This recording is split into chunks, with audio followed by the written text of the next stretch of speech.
Hello friend, this is Ryan Hicks of TaughtToProfit.com, and today I want to talk to you about, is the love of money the root of all evil?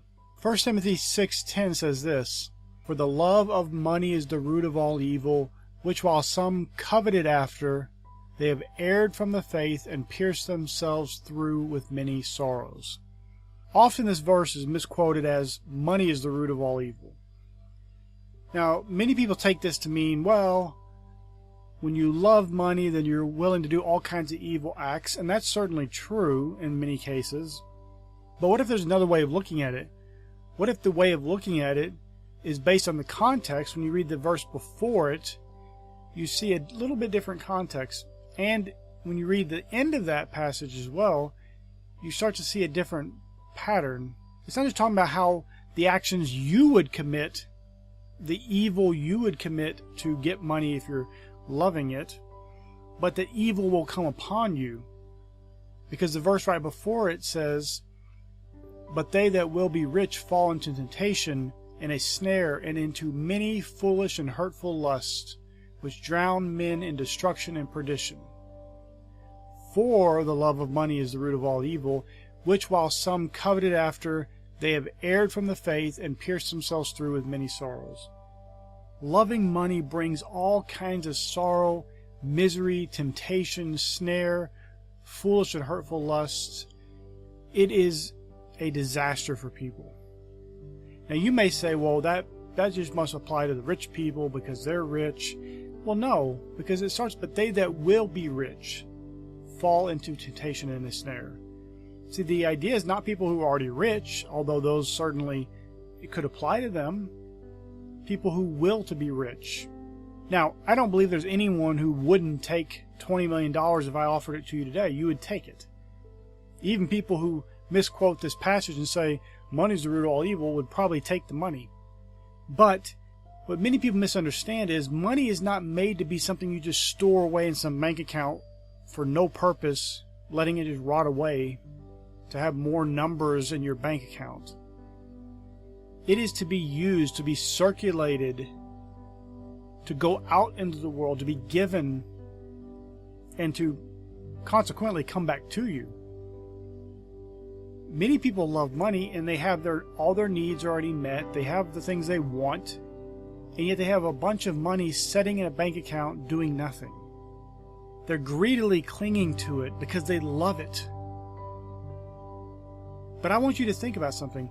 If you had from this day forward every need and every want met, you had your house, your car, your food, your clothing, all that stuff, and for the rest of your life you'll have it, would you need any money? Let's say you have money automatically being given to charities too, so cut that out of the mix as well. So everything that you would want to do with money is done. What would be the purpose of having any money? Now see, for many people, they would feel uncomfortable. Because the reality is they love money. They have to have that money in their bank account. And you'll hear people talk about, well, I have some money saved up for a rainy day.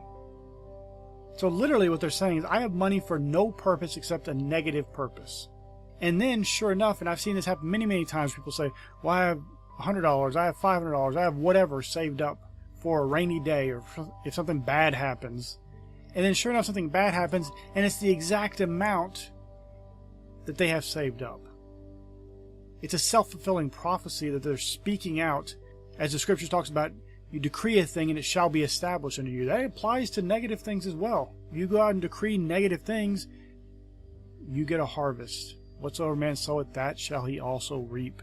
You reap the negative thing you've been speaking and building your faith for, because you believed it. And sure enough, it happened.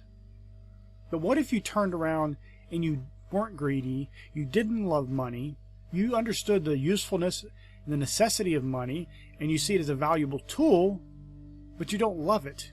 If you didn't have any of it, but everything else was met, because obviously many people conflate money with their needs and wants being met. That's why I said, if you had all your needs and wants met, and charitable donations and everything covered, would you still want money? Would you need any money? And see, this is the thing.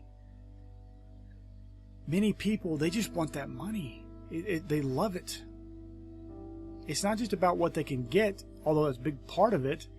It's about a love, a coveting after money, and to have more and more of it for no purpose. It's not like you're building toward building a water plant in another country, but you need a certain amount of money saved up. Or you're going to help somebody build a new house, and you need a certain amount of money before you can do that. Or any one of a number of things that you may need to save some money. That's different than just having money setting aside for no reason except maybe some negative reason, or for literally no reason at all. There are people that die every single year, probably multiple, who die in squalor. And then you hear about this all the time.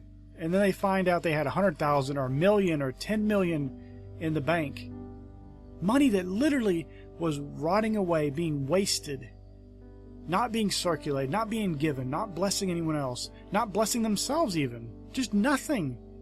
Just rotting away because they greedily and covetously held on to this little bit of money, which became a lot of money in many cases because they kept putting more in and just storing it and never using it and never circulating it and having no actual purpose for it. Proverbs 11:24-25 says this, "There is that scattereth and yet increaseth, and there is that withholdeth more than is meet, but it tendeth to poverty. The liberal soul shall be made fat, and he that watereth shall be watered also himself." Please understand, I'm not saying you shouldn't have any money saved. You shouldn't have any goals or purposes or plans for money. That's not obviously not what I'm saying. I'm saying when you're setting money aside for negative events, you're expecting and believing for negative things to happen in your life, your self-fulfilling prophecy is being spoken forth, and you're going to lose that money. Something's going to come up and you're going to need to use that money. It's going to be gone. And if you have a lot of money and it's just setting aside wasted, what if right now you have money sitting there for no real purpose? It's just sitting there rotting away. Or worse yet, sitting there rotting away for quote-unquote retirement.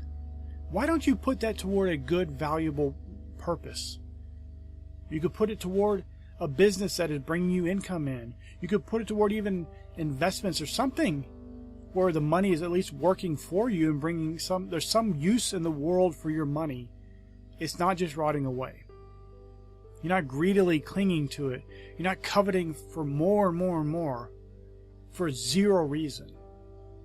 Find something to use your money on. I'm not telling you to waste money, go buy a bunch of things or anything like that, but find something to have your money being useful and productive for you so that you don't have to covet after it and that you can freely give it away. You know, today's interesting. I was out at some stores, and more I'll have people randomly, and these are nice areas in some cases, and I'll have people just come up to me, "Hey, can you spare a few dollars?" And I actually keep money because I don't use cash very often, but I keep money for that purpose alone, cash to give to people who are in need, because I get more and more people coming to me who are in need and want some help. And here's the thing.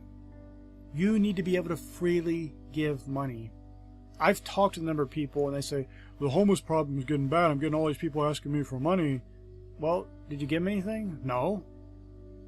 When you hold back, you withhold more than is meet. It tends to poverty. When you scatter, you're going to increase. When you're giving, blessing, having your money circulate around, using it on valuable things, wise investments, you can't stop money from coming in. It's going to keep coming in, flowing into your life. And you'll be able to help more people. Yes, you'll have more demands upon your life. More people will want money from you, perhaps. That's all right, though. We don't exist on this planet to be in our own little bubble and ignore everyone. If you can help someone, why wouldn't you?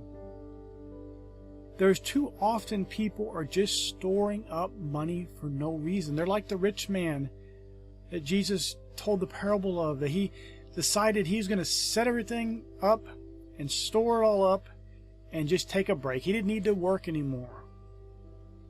And it says basically that God told him, tonight your soul's going to be required of you. You're not even going to live to experience any of this stuff you stored up for no reason. So you wouldn't have to labor and do activities anymore. And there are many people today doing that for retirement. You may not even make it to retirement, and you have money that's rotting away, not being useful, not blessing anybody else. You're turning people down that you could bless just so you can have some money set aside for retirement.